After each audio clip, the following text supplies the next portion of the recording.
comunicación con él lo negó, aduciendo que de su judicatura no salió ninguna resolución, que el juzgado de turno diera la orden. Sin embargo, se está a la espera que el Ministerio Público brinde una explicación oficial que confirme o no el hecho. En el caso de defraudación aduanera, la línea se hacía referencia en algunas escuchas telefónicas a la R, la 2 y la señora. Se supone que estos sobrenombres son de Roxana Valdetti Elías. El hijo mayor de Ingrid Roxana Valdetti Elías, Luis Pedro Paz, pues ha salido de nuestro país, portaba un pasaporte italiano. En este video, propiedad del periódico, se observa al hijo de Roxana Valdetti, Luis Pedro Paz Valdetti, saliendo del país hacia México con un pasaporte italiano. En una foto compartida en redes sociales, se ve al hijo de la ex vicepresidenta sentado esperando en el Aeropuerto Internacional Aurora. Paz Valdetti salió este jueves al mediodía en el vuelo 673 y ocupó el lugar 27B. Su destino fue el Distrito Federal y luego se iría a Monterrey. La pregunta es si Roxana Valdetti también pudo haber salido. El mandatario, Otto Pérez Molina, afirma que lo que él sabe es que ella permanece en el país. Las noticias nacionales son presentadas por Azúcar de Guatemala. ¿Saben ustedes? Los directivos del CACIF han pedido al gobierno central que todos los funcionarios señalados de corrupción devuelvan lo que se han robado. El CACIF pide al presidente de la República que antes que se vaya del poder debe restituir el dinero que haya sido robado del Estado o que no haya ingresado. Que en cuanto a todos aquellos hechos de corrupción que se han cometido en el actual gobierno por parte del organismo ejecutivo, que inmediatamente se actúe y se devuelvan los bienes que han sido objeto de esta corrupción y que los fondos no han ingresado al gobierno de Guatemala. El presidente del CACIF también pide al MP que extinga los bienes de los funcionarios corruptos. Una petición muy clara al Ministerio Público para que se aplique la ley de extinción de dominio, porque lo que no es justo es que se cometan hechos de corrupción y no se devuelvan los bienes al Estado de Guatemala. Guatemala tiene necesidades de pobreza, miseria, y no es válido que efectivamente se estén robando los recursos. Por eso la exigencia puntual que se aplique la ley de extinción de dominio y que todos los funcionarios, sin importar su jerarquía, así como personas individuales o empresarios corruptos, que se les aplique la ley de extinción de dominio si han estado involucrados en hechos delictivos. El CACIF cree que no basta con que se castigue a los funcionarios o que estos renuncien, sino deben devolver lo que se llevaron. Y como respuesta a las demandas del CACIF, el presidente Otto Pérez Molina dijo que solicitará a los empresarios que especifiquen en qué casos, pues ellos buscarán que esto se devuelva. Y les recordó que la ley le da la garantía a aquellas personas que son acusadas de corrupción a que primero se debe de probar qué es de lo que se les acusa. Pude ver el comunicado que ellos sacaron, donde le piden también al Ministerio Público, le piden a la Presidencia de la República que se hagan los esfuerzos para que sean restituidos los recursos que hayan podido ser defraudados a través de actos de corrupción.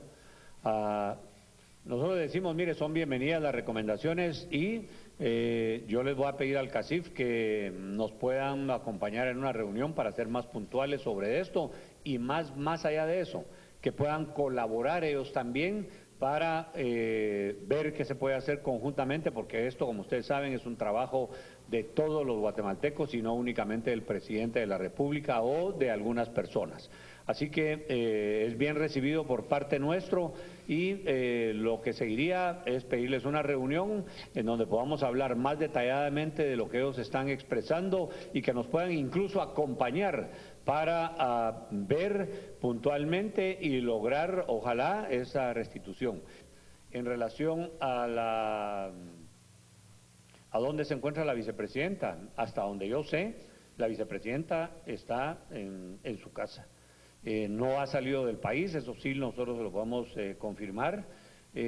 Como ustedes saben, ella tiene también un arraigo provisional, me parece que le llamaron, igual que el ministro Eric Archila, está arraigado provisionalmente, pero esas son funciones que no competen directamente al Ejecutivo.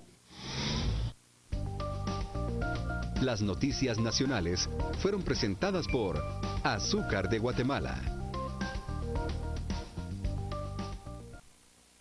Pausa, al regresar más noticias a las 8:45.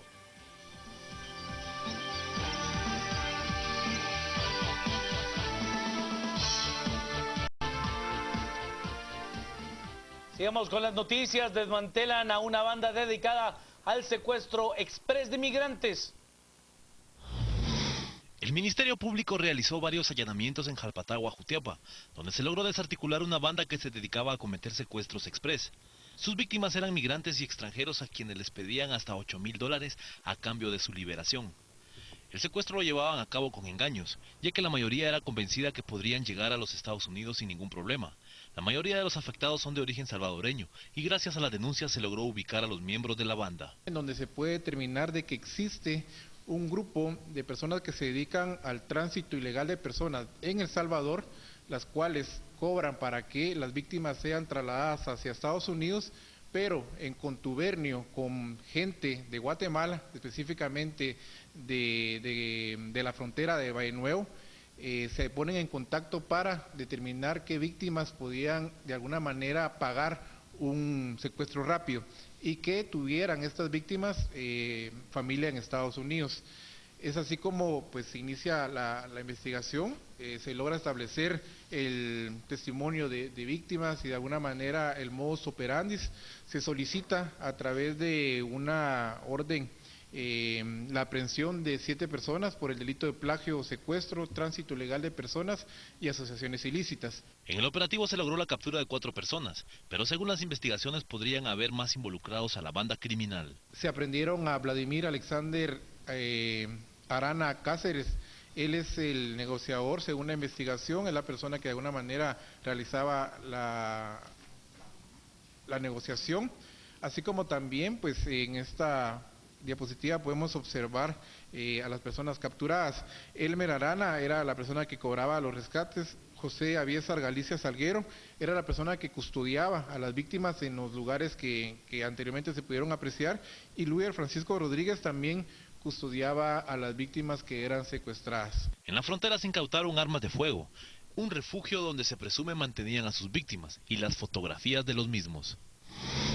Las fuerzas de seguridad también lograron desarticular a una banda de estafadores. El Ministerio Público logró desenmascarar a una banda criminal que se dedicaba al robo de documentos de identificación personal para luego gestionar tarjetas de crédito o realizar compras elevadas en electrodomésticos y otros artículos. Según el MP, fueron cientos de personas las afectadas. Esta estructura criminal operaba que obtenía DPIs legítimos y hacía trámites ilegítimos, como por ejemplo, obtenía tarjetas de crédito y también obtenía créditos de televisiones, electrodomésticos en general.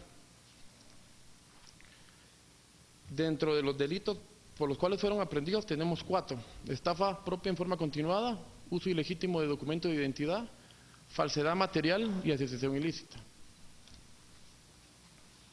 Aquí podemos ver que en la tercera avenida 3-82 de la zona 7 de la ciudad capital, Colonia Quinta Samayoa, se detuvo al señor Walter Iván Cardosa García.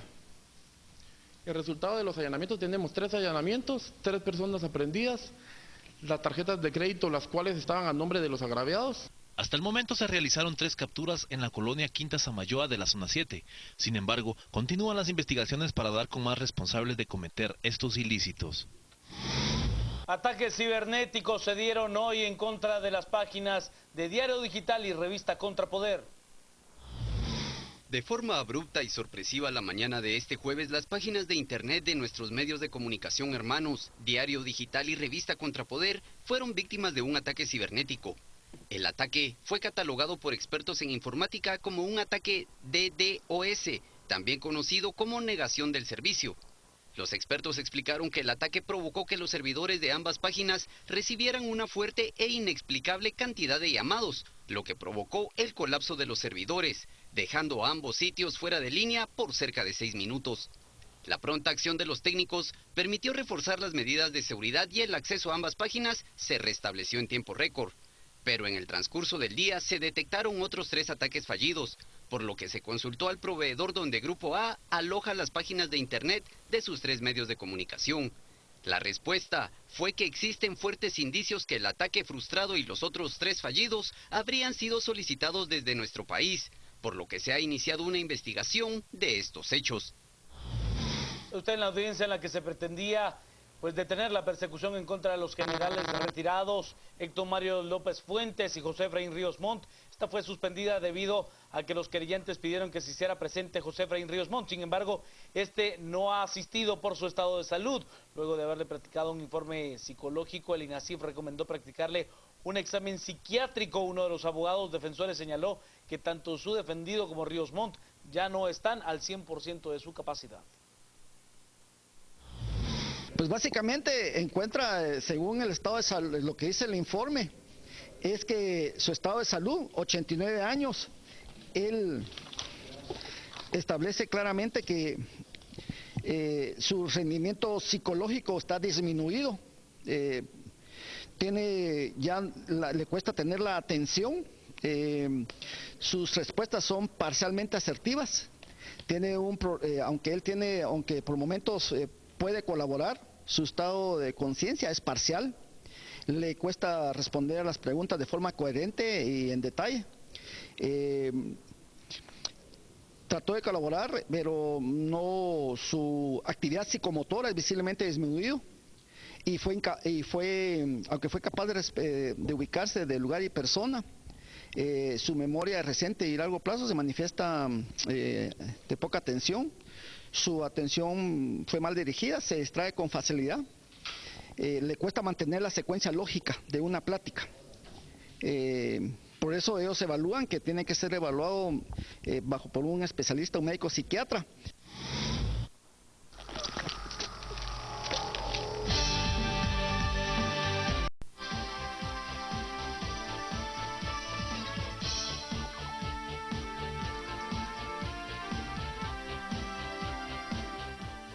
A este segmento de entrevistas a las 8:45, el día jueves. Soy Kike Godoy y como casi que todo el mes de mayo, hoy me acompaña Carmen Ortiz. ¿Cómo estás, Carmen? Muy bien, Kike, muchas gracias. ¿Todo ¿Qué bien? tal? Todo bien. bien. Gracias a Dios. Aquí en estos días hasta desgastantes, cansados, donde sabemos que empezó algo, pero todavía no sabemos dónde termina. ¿Hasta dónde va a llegar? Pero con mucha esperanza de que lleguemos a buen fin. Y que hagamos las reformas que se necesitan en estos días. Y para eso, justamente hoy nos acompañan acá 3 invitados de primer nivel. Hugo Maúl, constitucionalista y ex magistrado del Tribunal Supremo Electoral. Nos acompaña también Carlos Barrera, quien es integrante de la Mesa para las Reformas a la Ley Electoral y de Partidos Políticos del Congreso de la República. Y Álvaro Morales, quien es también constitucionalista. Y así que con los 3 vamos a empezar a conversar. Y además me acompaña hoy una persona que es experta en el tema de reformas a la ley electoral, porque ha dirigido investigaciones acerca del tema, como es Carmen. Así que, Carmen, por favor. Claro que sí, vamos a empezar por la pregunta general, que es la que creo que a todos inquieta, más allá ahorita de entrar a las cuestiones de fondo propiamente de la ley. Y hay varias opiniones respecto a que se puede o no se puede generar reformas a la ley electoral que puedan ser aplicadas durante este proceso. Entonces quisiera conocer su punto de vista al respecto, tal vez empezando por el licenciado Maúl. Muchas gracias. Pues yo creo que generar reformas es una cosa, aprobar las reformas es otra. Que entren en vigencia, ahí es donde está la regulación en la ley electoral, que establece que toda reforma a la ley electoral no se aplica sino hasta que se conocen los resultados o que los electos ya tomaron posesión. O sea que se pueden hacer las reformas, el problema es cuándo inicia su vigencia. Yo creo que ahí es donde está el punto a determinar. Sin embargo, la ley electoral es muy clara en ese sentido y una norma que tiene su razón. Cuando ya se inició un proceso, cambiar las reglas del juego, eso trae unas complicaciones tremendas, digamos, para el desarrollo del proceso, que podrían derivar inclusive en que el proceso tuviera ya serios problemas de falta de, digamos, de principios, porque todo eso debe conocerse desde el principio. No, el cambio de reglas de juego, pues eso ya a medio camino no es posible. Yo creo que la ley es muy clara en este sentido. Es cierto que nos gustaría, sobre todo con la coyuntura que vive el país, que las reformas pues se aplicaran de inmediato. Hay un clamor popular en cuanto a eso ocurra, sobre todo con el pensamiento de que un proceso en las mismas circunstancias, con la misma ley, con las mismas regulaciones, que nos va a llevar a más de lo mismo. De suerte que este es un tema que creo que lo tiene muy claro también el Tribunal Supremo Electoral. Me voy a saltar a Carlos para poder seguir con el tema legal, Álvaro. Entendiendo lo que dice Hugo, sin entrar a tocar la ley electoral y de partidos políticos per se, pero cosas que pueden ser complementarias, como por ejemplo penalizaciones o cosas por el estilo, o incluso fiscalización de los recursos que se utilizan para campaña. ¿Habrá alguna de esas reformas que en todo caso sí pudieran aplicarse si no cambian esas normas y reglas del juego básicas que decía el licenciado Maúl? Sería complicado que se pudiesen establecer de alguna manera, Quique. Es decir, la ley ya está diseñada para que podamos nosotros generar todos estos mecanismos de control. Son los que ya existen. El problema está en que estos no han sido lo suficientemente efectivos en los anteriores procesos electorales. Es por eso que es necesario y caemos a la necesidad de poder hacer una reforma a la ley electoral y de partidos políticos. El punto no es qué es lo que tenemos que hacer. Realmente la discusión tendría que ser cómo es que se tiene que elaborar esta reforma a la ley electoral y de partidos políticos. Es decir, estamos indicando, ¿creen que es necesario? Sí. ¿En este tiempo sería necesario? Sí. ¿Lo podríamos llevar a la práctica? Es ahí donde veríamos realmente el conflicto de interés de los partidos políticos. Adicionalmente, por ejemplo, acá la Constitución misma plantea dos escenarios. El artículo 280, que es que el Congreso de la República actualmente podría introducir algún tipo de reformas a la Constitución que luego tendrían que ser validadas en una consulta popular. Algo que ha sido cuestionado por organizaciones sociales porque dice, bueno, esto sería más de lo mismo, es decir, al final sería la actual legislatura la que haría esas reformas, algo que no ha hecho desde estos 4 años y digamos y todavía mucho más atrás. Y el otro es convocar a una Asamblea Nacional Constituyente en donde justamente también el Congreso de la República tendría que hacer esa convocatoria, pero la elección de esos diputados tendría que regirse por la legislación actual, con lo cual también no es como un escenario viable considerando la demanda y la profundidad de la necesidad ciudadana. Aunque aquí tendríamos que tener nosotros mucho cuidado cuando hablamos de reformas en el tema constitucional. La misma Constitución está diseñada para poder generar reformas a la Constitución. Hay artículos que no se pueden reformar en definitiva. Así lo quiso establecer la Asamblea Nacional Constituyente. Pero hay otros artículos que se pueden reformar sin necesidad de que podamos convocar a una Asamblea Nacional Constituyente. Eso es muy importante que lo podamos establecer. El mecanismo tendría que ser quienes tienen iniciativa para poder plantear esas reformas. Dentro de ellos tenemos al presidente del organismo ejecutivo, a la Corte de Constitucionalidad, a 5.000 ciudadanos y si no estoy mal también a 10 diputados del Congreso de la República. Ellos son los que lo pueden hacer. Lo plantean al seno del Congreso, ellos lo analizan y posteriormente ahí sí tenemos el control de la población, que tiene que ser a través de una consulta popular que el pueblo defina y decida si sí a esa reforma constitucional. Caso contrario, es importante indicar cuando se va a reformar una norma constitucional, pero de la ley electoral. El artículo 175 de la Constitución es muy específico. Hay 2 leyes constitucionales. La primera, la ley electoral y de partidos políticos, y la segunda, la ley de amparo, exhibición personal y de constitucionalidad. E indica, para que se puedan reformar estas leyes, se necesita que pase por el Congreso de la República y posteriormente a la Corte de Constitucionalidad, donde realmente ya tenemos un gran problema político-jurídico. Carlos, con estas 2 opiniones legales, constitucionales, le toca lidiar al Congreso de la República y hacer ese balance político entre lo técnica y legal y constitucionalmente factible y ese clamor popular del que hablaba Alba. Sí, definitivamente. Yo creo que el contexto es claro. Hay una indignación generalizada producto de los hechos de la investigación de la Comisión Internacional contra la Impunidad alrededor del tema de aduanas. Esto generó una inconformidad generalizada, una protesta social fuertísima, pero donde la población creo que con claridad está señalando que es en el financiamiento de los partidos políticos, es en la ley electoral uno de los primeros elementos en los cuales hay que entrar a corregir, ya que la fuente de la corrupción lo está identificando la población, nos está diciendo, vean, es en el financiamiento de las campañas donde se origina la corrupción generalizada en el Estado. Y es ahí donde debemos atender de urgencia el resolver este problema. Y esto es bien importante porque hace unos meses nadie se interesaba en la ley electoral y de partidos políticos. Es un tema que no...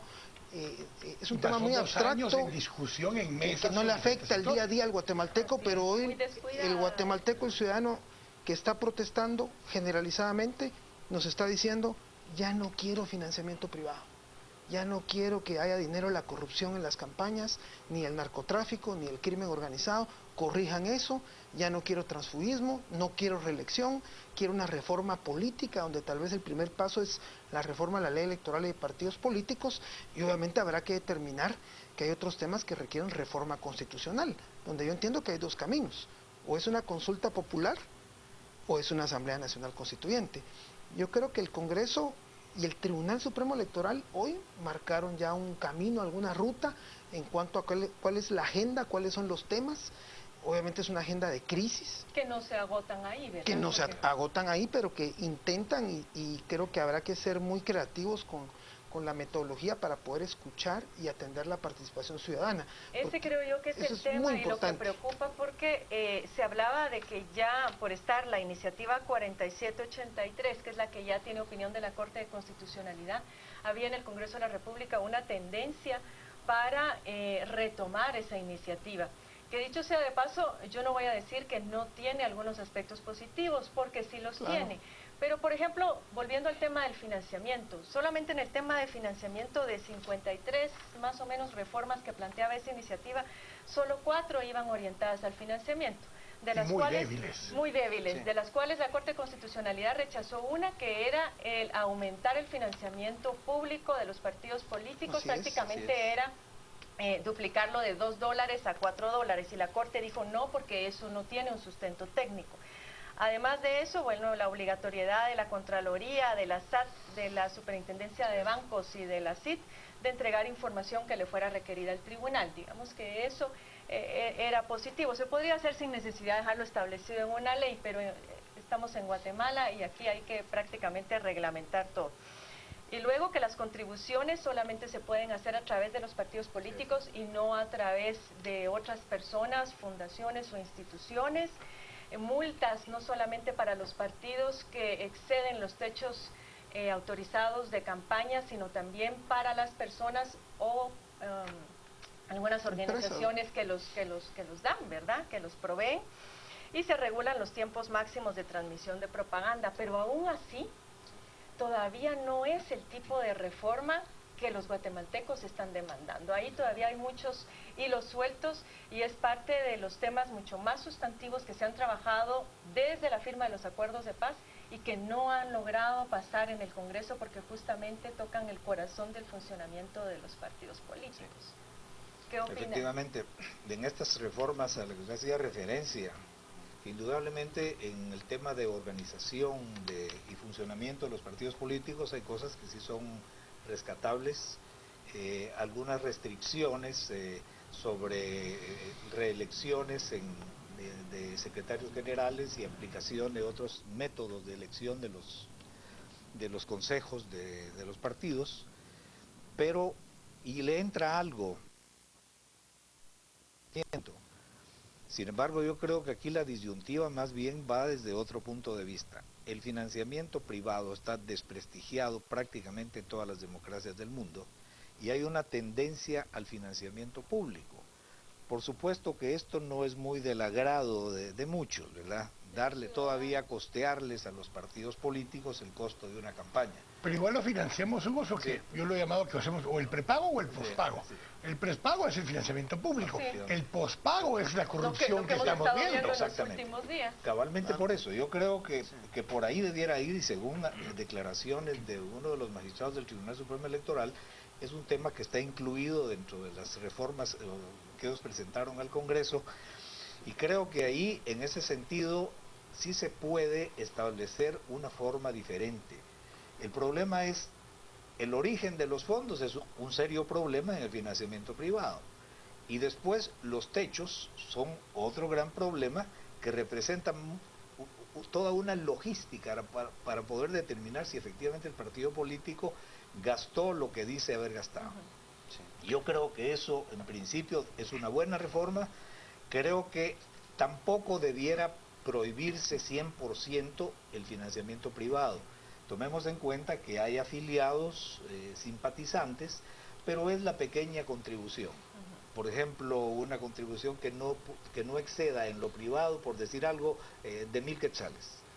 Yo creo que por ahí esta tendría recomendación la da la Corte, incluso, regular los montos, las cantidades. Esa es una cosa. Y otra, el financiamiento que tienen actualmente, el financiamiento público, que básicamente es para gastos de funcionamiento y de operación de los partidos políticos, pero tiene el inconveniente que como se reparte en 4 pagos anuales, cuando más el partido político necesita los recursos, que es en el año electoral, va a recibir un 25% de la deuda política.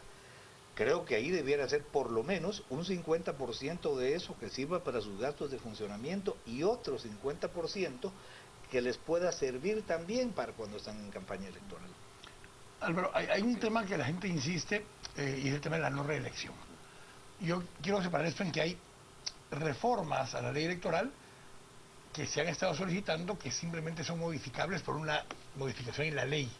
Pero hay otras cosas que han solicitado que requerirían una reforma constitucional. El tema de la reelección de diputados y de alcaldes concretamente requeriría una modificación constitucional o no, a tu criterio. Y no sé si la revocatoria de mandato también. Que ese es otro tema que se ha planteado, pero digamos el tema de la reelección.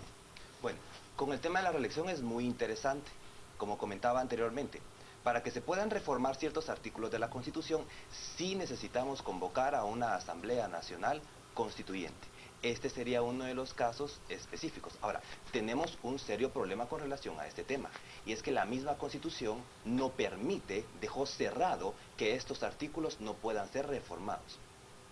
El principio de alternabilidad, o es decir, el de la no reelección, en este caso el presidente de la República, tiene una razón de ser, y nace desde el periodo postrevolucionario, a raíz de todos los gobiernos que habíamos tenido. Dicen, necesitamos ponerles un alto a los presidentes. Les doy un dato histórico.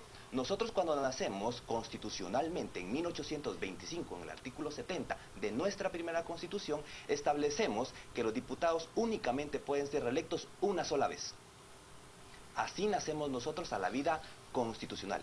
A través del tiempo y de todas las reformas hemos caído a lo que el día de hoy tenemos, que puede haber una reelección indeterminada, indefinida. Constitucionalmente establecida. Constitucionalmente establecida. Es decir, en algún momento constitucionalmente nosotros les habíamos puesto un límite a los diputados para que no se pudieran reelegir, pero a través de las reformas hemos caído a lo que tenemos al día de hoy.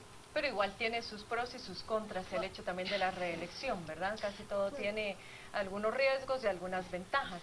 Hay una propuesta... No soy abogado, pero creo que no es necesaria una reforma constitucional. Creo que se puede definir la reelección tanto de alcaldes y diputados, y eso se podría normar a nivel de la ley electoral y de partidos políticos. Yo creo que sí se puede, sin necesidad de ir a una reforma constitucional.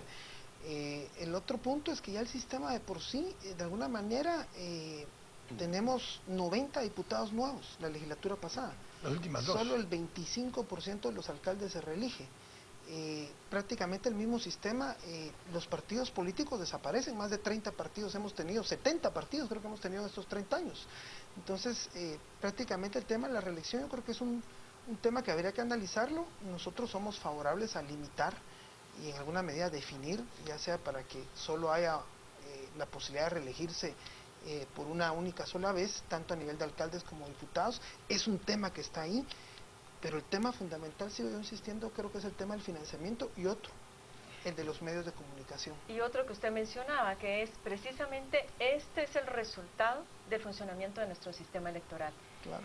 Y no se han discutido aún en el Congreso de la República reformas de fondo a modificar ese sistema electoral.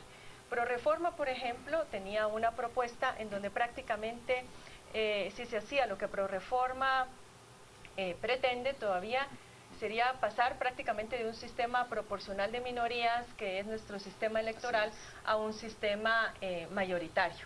De hecho, muchas de las demandas actualmente están enfocadas a hacer un nuevo diseño de nuestros distritos y a que sean uninominales, es decir, que una vez se haga el rediseño de cuál va a ser el tamaño, digamos, o cuántos van a ser los ciudadanos que van a elegir dentro de determinada circunscripción, se puedan utilizar listas en donde se elija únicamente a un representante. Eso está sonando mucho, pero efectivamente sería un cambio trascendental de pasar de ese sistema proporcional de minorías que tenía la función de considerar que somos un país muy diverso, multicultural y multiétnico, y por lo tanto pretendía que se incluyera la mayor participación de personas dentro de la función de gobierno, a ser uno mayoritario. Ese tipo de temas que hoy por hoy finalmente están en las demandas ciudadanas tendrían que ser también consideradas, y no sé si han pensado también entrar de fondo a cuál debería de ser el objetivo de nuestro sistema electoral para corregir justamente todas esas deficiencias, incluyendo el transfugismo, que si bien algunas cosas pueden ser tratadas en la ley orgánica, sería como poner un bache, pero no ir nuevamente al problema. Yo creo que las demandas y el sentir ciudadano va más allá de la reforma a la ley electoral y de partidos políticos. Hoy el Congreso y hoy el Tribunal Supremo Electoral llevó ya un planteamiento al Congreso de la República, manifestó que va a presentar una iniciativa de ley, y creo que habrá que separar que de lo que ya tenemos con opinión favorable de la Corte, lo podemos aprobar, que de lo nuevo habrá que mandarlo a opinión de la Corte, y que de lo que se está planteando requiere una reforma constitucional. Yo creo que más bien la mesa, dado el clamor y el sentir que hay, prácticamente sobrepasa el tema de la ley electoral y de partidos políticos, y se constituye ya una mesa de reforma política, donde tendrá que determinar como primer paso las reformas a la ley electoral, en dos momentos. Acá el tribunal retoma varios temas, por ejemplo, vuelve a reiterar el tema de la paridad entre hombres y mujeres, vuelve a reiterar el tema también de la paridad en cuanto al tema de pueblos indígenas, habla, por ejemplo, de la no reelección, habla de una tarifa electoral, habla para los medios de comunicación, habla de la revocatoria de mandato. Por ejemplo, son nuevos temas que van más allá de lo que se estaba discutiendo en lo que regresó con opinión favorable de la Corte de Constitucionalidad. Habla, por ejemplo, que los cargos en el Congreso, no a la curul, dice, están adjudicados a las organizaciones políticas. Yo creo que aquí es un intento de atacar el transfugismo. Entonces, hay acá nuevos temas que el tribunal está planteando y que nos está marcando ya una ruta. Nos dice que debe incluirse un artículo que obligue al concluir cada evento electoral a constituir una Comisión Nacional de Reforma Electoral que después de cada proceso electoral tenga que evaluar y reformar la ley, porque hoy hay nuevos fenómenos. Hoy tenemos partidos offshore, partidos que no llevan candidatos, que están triangulando fondos. ¿Por qué la Gana pide techo de 50 millones si no lleva candidato a presidente? ¿Por qué CNN, un partido, pide 50 millones si no lleva candidato a presidente? Bueno, sí lleva uno. ¿Verdad?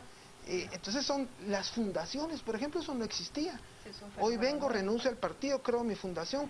Hoy tenemos medios de comunicación ad hoc que surgen en la etapa electoral y que triangulan fondos.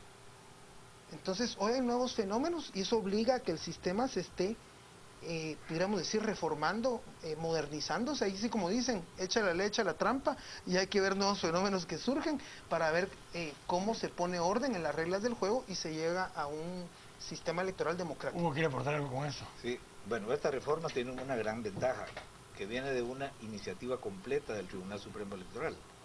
En muchas de las anteriores ha surgido a través de bancadas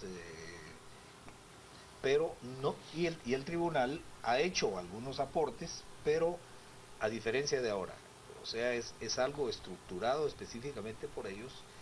Entendemos que eso le da también una legitimidad mayor, conocen el tema, saben los problemas que esto ocasiona y los resultados de lo que están proponiendo. Creo que eso abona mucho en cuanto, yo no conozco en el fondo esta propuesta, pero creo que sí, de lo poco que he escuchado, sí aborda los temas principales. Me llama la atención que habla de la reelección. Yo personalmente creo que la reelección no es necesariamente materia de una reforma constitucional. La reelección para diputados, diputados y alcaldes. La Constitución dice que podrán ser reelectos. En la medida en que sea reelecto una vez, ya se cumplió la norma constitucional. O sea que la ley sí puede regular cuántas veces puede ser, pero con solo una vez que se puedan reelegir ya está cumplida la norma.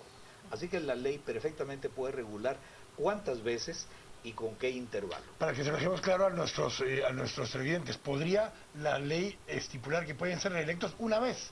Porque eso es simplemente profundizar. Sí, exactamente. Y posteriormente, en todo caso, de forma alterna. De forma alterna. Pueden las veces que quieran. Es que la Constitución no puede decirlo todo. Correcto. Entonces yo creo que eso sí se puede Pero lo regular. que sí no puede la ley en este momento, sin modificar ese artículo, es prohibir esa reelección una vez. Negarle a alguien, por ejemplo, o no inscribir a alguien porque va como candidato a la reelección. Ahí sí sería inconstitucional. De tal manera que eso nos ayudaría muchísimo en este tema sin necesidad de pensar en reforma constitucional. Lo otro que mencionaba, por ejemplo, en el cambio del sistema político, de pasar a un sistema de mayorías y no la aplicación del método de representación proporcional, eso tiene la ventaja que como es un voto nominal, se sabe por quién se está votando. Entonces, esa es una enorme ventaja. Ahora, lo que pasa con esto es que los partidos minoritarios prácticamente ya no tienen oportunidad de participar, porque ellos entran cabalmente por la representación proporcional. Sí. Ahora, el bipartidismo o el tripartidismo tampoco es de agradable recordación en el país, ¿verdad? Recordemos la trinca infernal, algunas cosas que se están viendo más recientemente, en el cual será bueno o será malo, eso habría que verlo, porque no es solamente de cambiar el procedimiento, pero el multipartidismo no ha resultado lo que se esperaba. Tenemos el otro tema también que ha sido un clamor popular y es la reducción del número de diputados en el Congreso. Hoy pues la población se da cuenta que no es únicamente una cuestión de cantidad de diputados, sino de calidad de los diputados. ¿Usted se recuerda, diputado Barrera, cuál fue el criterio que utilizaron criterio técnico para pasar de 158 a decir 160? No tengo el criterio técnico. Lo que tengo entendido es que lo que se buscó es fijar un número que ya no pudiera irse incrementando a partir de los censos poblacionales, que era como la referencia para ir viendo la cantidad de ciudadanos que va a representar cada diputado. Y lo que se buscó, por ejemplo, fue que en el caso del Departamento del Progreso, que tiene un solo representante, pues obviamente esto tendía o no respondía a que hubiera un peso y contrapeso en este departamento, y se buscó incrementar con un diputado más en el Departamento del Progreso, y esto también a la vez incrementar uno más en el listado nacional. Por consiguiente, entonces ahí es donde surgió el famoso número, los 160. Tengo entendido, lo que me han manifestado es que han hecho ciertos cálculos matemáticos donde se ha demostrado que por arriba de ese número también tienden a desaparecer las aplanadoras, y por debajo de los 80 diputados tienden a haber aplanadoras. Por abajo de los 113 es el número. ¿Verdad? Entonces hay ciertas estimaciones que han dicho, bueno, mantengámoslo en ese número, que no se mueva. Y obviamente lo que va a pasar que si hoy represento 70.000 ciudadanos, pues en el futuro voy a representar 140.000 o 150.000 conforme vaya incrementándose el número de ciudadanos, ¿verdad? Tenemos poco tiempo, pero solo para que en 2 palabras cada uno, si solo pudieran reformar una cosa en este momento por necesidad de consensos y demás, ¿cuál sería esa única cosa que cambiaría? Financiamiento y control de los gastos de campaña política. Definitivamente es el financiamiento, la limitación del financiamiento privado y el acceso equitativo a medios es fundamental, y que el tribunal tenga capacidad de control y fiscalización. Sí, pero bueno. La no reelección de diputados y de alcaldes. No reelección. Gracias a los tres por nos acompañarnos. Es un tema muy profundo que experimenta muchas pasiones. Ahora, como decía Carlos, porque hace un año nadie hablaba de este tema. Vamos con Juan Carlos Sandoval ahora para que nos diga qué dicen las redes sociales. Gracias, Quique. Nos vamos a Twitter, donde tenemos una serie de mensajes al respecto y revisamos qué es lo que nos plantea Nana. También habrá que regular el número de partidos que participen en la contienda electoral. José Alfredo, es muy importante dentro de la reforma la revocatoria de mandato y la eliminación de la inmunidad. Necesitamos una constituyente que la misma deje herramientas para investigar a funcionarios desde el 85 y deje severas penas. Edwin, los políticos a los que estamos demandando cambios sustanciales no solo son corruptos, sino también sordos. Marlene nos plantea: no queremos reelección en segundo periodo, una vez y fuera. José Mijangos nos plantea: es triste lo que se oye, todo se enfoca a lo que necesitan los partidos y el pueblo, ¿dónde queda?, plantea José. Edwin, muchos menos diputados, no reelección, no lista nacional, renunciar al Parlacén. Y Emerson, los políticos saben que reformar, no son tontos, simple no quieren porque no les conviene. Es lo que nos dicen a través de las redes sociales. Vamos a la pausa, al regresar una segunda entrevista. Y recuerde que a las 10 p.m. estamos en el análisis con Quique Godoy y Estuardo Zapeta.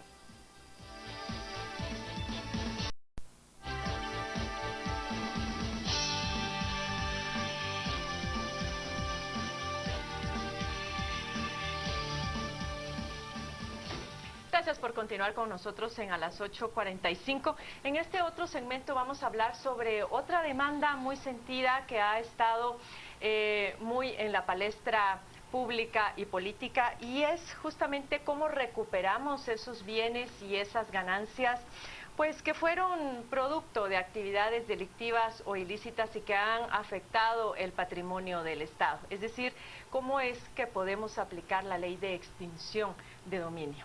Y justamente para hablar de ese tema nos acompaña la licenciada Mayra Vélez, es asesora del despacho de la Fiscal General del Ministerio Público, a quien damos la cordial bienvenida. Y dejo aquí que con la primera pregunta. Gracias, Carmen. Gracias por acompañarnos hoy y hablar de un tema que es un poco complejo, porque es una normativa relativamente reciente, pero más que eso, distinta en algunos aspectos, especialmente con la carga de la prueba, con relación a este caso. Expliquemos un poco simplemente la definición, qué quiere decir extinguir el dominio de una propiedad antes de entrar a cuál sería el proceso para la extinción de dominio. Muy bien, muchas gracias, buenas noches, gracias por la invitación. Pues para comentarles el tema efectivamente de la extinción de dominio, es un tema totalmente diferente a lo que en el imaginario social y en el imaginario judicial entendemos como un proceso penal, pero sí está vinculado de alguna manera con el tema de la comisión de delitos. El objeto básicamente es extinguirle a las personas que han cometido un acto delictivo los bienes que son producto del mismo. ¿Por qué? Porque cuando la parte filosófica de la normativa fue que a los delincuentes, especialmente los que están en el tema de la criminalidad organizada, se les mandaba a prisión, pues no pasaba mayor cosa, las estructuras se refundaban, se reorganizaban y venían otras personas a la misma. Sin embargo, el hecho que a la persona le extraigan sus bienes, porque la motivación del delito es tener bienes, y al extraerle los bienes ya eso iba a mermar de alguna manera la motivación que se tenía con la comisión del delito. En cuanto al proceso que mencionaba aquí, que la duda está, siendo que Roxana Baldetti todavía no ha sido ligada a proceso porque el Ministerio Público aún no tiene las pruebas aparentemente para poder hacerlo, ¿es posible aún en esas circunstancias aplicar la ley de extinción de dominio? Sí, porque esa es precisamente la razón de ser de una ley polémica que de alguna manera en algún momento se discutió en el foro jurídico, que no necesita ninguna decisión previa ni posterior de un juez del orden penal para poder hacerse la extinción del dominio. Es lo que el artículo 7 llama la autonomía de la acción. Así o sea, es. Permite llevar a cabo la extinción de dominio sin que haya de por medio una persecución penal en contra de la persona que está haciendo extinguido su dominio. Así es, eso es correcto. La lógica de esto, imagínense, justamente puede ser complejo, puede llegar a comprobar a cierta extensión la comisión de un acto penal, pero puede ser más sencillo extinguir el dominio de bienes que a todas luces no corresponden al ingreso o al modo legal de operar de una persona teniendo ciertos bienes a su disposición. Correcto. Lo que sucede es que la polémica de la ley en su momento y aún ahora el análisis siempre de una norma siempre va a ser propicio en un foro jurídico, es que estábamos acostumbrados a que en función de la comisión de un delito y la sanción penal, es decir, una sentencia condenatoria, entonces procedíamos a las responsabilidades civiles que no tenían ninguna relación con la extinción del dominio. En ese sentido, el procedimiento, como ustedes lo dicen, y para que las personas que ven el programa sepan, es autónomo totalmente. El Ministerio Público lo puede iniciar de oficio y el procedimiento es precisamente la comisión de muchos delitos, entre ellos lavado de dinero, narcotráfico, trata de personas, prevención y represión al terrorismo, entre otros. Y lo que sucede ahí es que al análisis que hace el ente investigador, si establece que una persona tiene bienes muebles, inmuebles, que no representan o no tiene una razón propia de sus ingresos. Ya. Ahora, aquí el problema está en la identificación y localización de esos bienes, porque sabe que muchas veces uno de los obstáculos es que las direcciones no existen, por ejemplo. Este sería una de las razones por las cuales el día de hoy se llevaron a cabo alrededor de 14 y 18 allanamientos a propiedades de Roxana Baldetti, ¿o es por otro proceso? Es decir, ¿sería parte de este proceso de localización de esos bienes inmuebles? No, les voy a explicar. El día de hoy no se llevó a cabo ningún allanamiento. En el marco de la investigación del caso conocido públicamente como La Línea, se han efectuado desde el 16 de abril que se desata ya públicamente el caso, más de 44 allanamientos. Como consecuencia que en el día de las aprehensiones se encontraron más de 150 dispositivos que han revelado información como parte de la investigación. Entonces se han hecho esos allanamientos como parte de la misma investigación. Le replanteo un poco en la línea en la que iba Carmen. Un ejemplo concreto. Ayer, 4:30 de la tarde, Juan Gaviota o Marina del Sur se apersona un equipo no a efectuar un allanamiento, pero a efectuar una visita de comprobación ocular de un bien inmueble ubicado en ese territorio, en ese sector, que aparentemente podría estar vinculado a Roxana Baldetti. Ingresan, validan, verifican, toman fotografías, toman videos. De hecho está ahí el hijo de la ex vicepresidenta que viajó hoy curiosamente a México, está ahí en ese bien inmueble y se queda documentado y levanta un acta. Estos fiscales y estos auxiliares que llegaron al punto.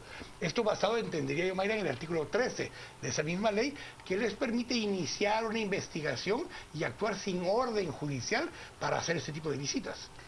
Lo que sucede es que eso no es un allanamiento. Correcto, por eso dije, no es un allanamiento, es una visita amparada en ese artículo 13. Sí, lo que sucede es que recuérdense que el Ministerio Público, partiendo del Código Procesal Penal, tiene la obligación de hacer todo lo diligentemente posible para asegurar las resultas de una investigación y asegurar como consecuencia, en el caso de extinción de dominio, los bienes.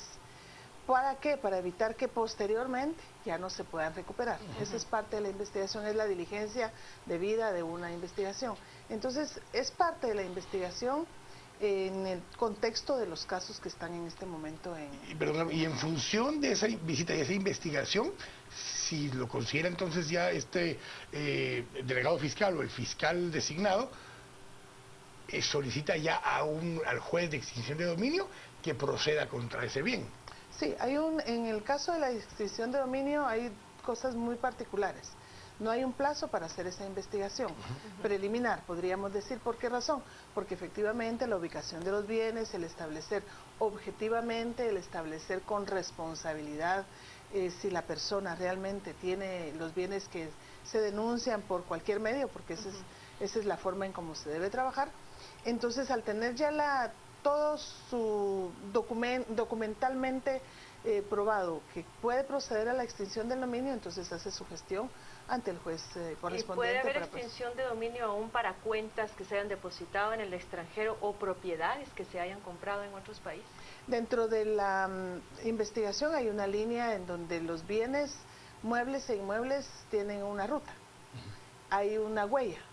Entonces esa es la función de los investigadores, diseñar primero su estrategia de investigación, es parte de la responsabilidad de una investigación seria y que le dé certeza y seguridad jurídica a los guatemaltecos, y se le sigue la ruta, y entonces si se determina en un momento determinado que como parte de la comisión de algún delito ha traspasado las fronteras, entonces se exalzan las posibilidades. Y en ese mismo tema, la parte más polémica tal vez de esta norma es que una vez empieza el proceso de extinción de dominio de una propiedad, quien tiene que probar aquí, caso contrario, es la persona que se le está extinguiendo el dominio. Por ejemplo, en este caso, Roxana Baldetti tendría que comprobar fehacientemente, más allá de cualquier duda razonable, que ese bien lo adquirió con recursos bien habidos y propios, y no con recursos mal habidos. No es responsabilidad del Ministerio Público probar que fueron ilegales los recursos, es responsabilidad de ella comprobar que fueron legales los recursos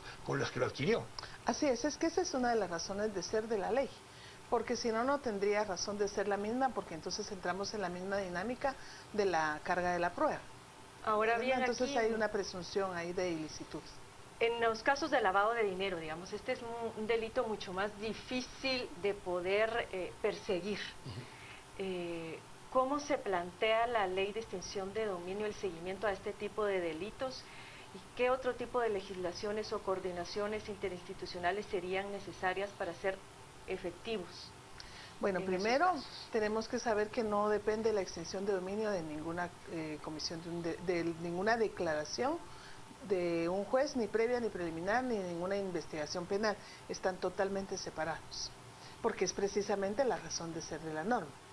Entonces, en el caso de la extinción del dominio, como hay una obligación de persecución penal de oficio, en el caso que así se inicie, se puede enterar por cualquier medio, y por cualquier medio... Aún con la legislación que tenemos actualmente respecto al secreto bancario, por ejemplo. Sí, porque en la misma normativa de la ley de extinción de dominio hay una disposición que debe haber una colaboración interinstitucional, y por supuesto que los bancos, la Intendencia de Verificación Especial son los entes importantes en el tema de la persecución o la investigación de los bienes. Y reitero que este replanteamiento de la pregunta que hacíamos, entendiendo que los allanamientos y otras actividades que se llevaron a cabo entre el miércoles y hoy con relación a la línea, sí llevamos alrededor de por lo menos 2 o 3 semanas con visitas, acciones, investigación de parte del Ministerio Público en función de la ejecución de un proceso de extinción de dominio, a favor del Estado obviamente, y en contra de personas que se vieron beneficiadas con potenciales negocios vinculados a esto que ya estaba investigando el Ministerio Público, por ejemplo, la línea u otras acciones que está investigando. Lo que sucede es que, como les repito, como se encontraron cerca de 150 dispositivos que tienen información y una serie de documentos, todo eso ha ido siendo objeto de análisis, y como consecuencia de ello se han ido haciendo las diligencias, entre ellas los allanamientos o bien las investigaciones de campo. Eso va a revelar en un momento determinado la comisión del delito, pero separadamente puede existir la posibilidad de que haya una extinción de dominio ahí. ¿Cómo previene la ley que, por ejemplo, estas propiedades que va a recuperar el Estado, estas cuentas monetarias, no sean luego obtenidas nuevamente por otras personas que están en actividades ilícitas? Por ejemplo, en el caso de Roxana Baldetti, había sospecha de que había adquirido algunas propiedades que habían sido de narcotraficantes, y justamente producto de la ley de extinción de dominio. Bueno, todo eso es objeto de la probanza, ¿verdad? Eso es un tema muy delicado en donde hay que probarlo todo, y nosotros como Ministerio Público, por supuesto, no vamos a una audiencia, no vamos a un debate sin tener la certeza no de la condena, sino la certeza de que tenemos el elemento probatorio suficiente para poder demostrarle al juez que la persona es responsable. Y le quiero regresar a una pregunta que le hacía hace un momento, o un ejemplo que le hacía hace un momento, porque las personas podrán asumir, bueno, pero si las propiedades están a nombre de sociedades anónimas, sí, o de estructuras que no necesariamente están vinculadas a la persona en sí mismo. La visita efectuada ayer, por ejemplo, donde efectivamente encuentran en ese bien inmueble al hijo de la ex vicepresidenta Baldetti, donde le toman fotografía, hay un video, imagínome, yo pudo haber dicho, salgan de aquí, esta es mi casa, con que esté en el lugar y esté ostentando la propiedad del lugar, no importa a nombre de quién está la propiedad, en el proceso de extinción de dominio se puede asumir que era de Roxana Baldetti y se le extingue dominio basado en esa investigación. Y lo que sucede es que hay que seguir una línea, ¿verdad? Correcto. Y en el caso de los bienes inmuebles... Pero no tiene que probarse la propiedad en un registro de propiedad, salvo los terceros adquirentes de buena fe. Porque si hay una salvedad. Salvo porque precisamente en el caso de las sociedades anónimas, que hubo una modificación a la ley mercantil que ya no pueden ser anónimas. Debido ya tiene que una acción ya tiene nominal. Que ser nominativas, entonces ya sabemos quiénes son los socios, y en el caso de los que eran sociedades anónimas, la ley misma en la reforma les dio un plazo para que se hiciera el cambio de anónimas a nominativas. Entonces sí hay una salvedad, una persona que de buena fe adquirió un bien inmueble, pues tiene su derecho. Pero si hay un proceso pero si esa persona, tratando de ocultar la propiedad, lo traslada a un tercero y lo traslada a un cuarto, pero aún retiene control del bien, esas traslaciones posteriores no tienen ningún efecto para eludir la extinción de dominio. Así es. Muy bien, vamos a ir a nuestras redes sociales para ver qué dicen nuestros televidentes. Juan Carlos. Licenciado Ortiz, por supuesto que revisamos los mensajes que tenemos esta noche en Twitter. Nos dicen que investiguen en la OCRED cómo adquirió Juan Carlos Monzón la propiedad en el Pumpo, Santa Rosa, regalo del director corrupto, nos dice Vilma. Es muy extraño que Baldetti no haya sido hallada en ninguna de sus 18 propiedades. ¿Dónde está la R? Es lo que pregunta Vilma. Mike, con que proceda con la extinción de dominio, con su sueldo Baldetti nunca podría amasar esa riqueza ni en 60 vidas. Mario, a Roxana Baldetti solo con querer imponer el fraude del agua mágica basta para iniciarle un proceso. Nos dice también Vilma, le dieron demasiado tiempo a Baldetti para poner sus bienes a nombre de otros, va a ser poco lo que se recupere, es lo que nos dicen. Nosotros cerramos aquí la etapa de las entrevistas, entramos al debate a través de las redes sociales. Esta noche utilizamos el hashtag Cambios Ley Electoral. Cambios Ley Electoral será nuestro hashtag de la noche. Hablamos acerca de esta propuesta presentada por el Tribunal Supremo Electoral ante el Congreso de la República para modificar la ley electoral y de partidos políticos. Pausa y entramos ya al debate. Quique Godoy y Estuardo Zapeta. Los deportes son presentados por Burger King. Vive la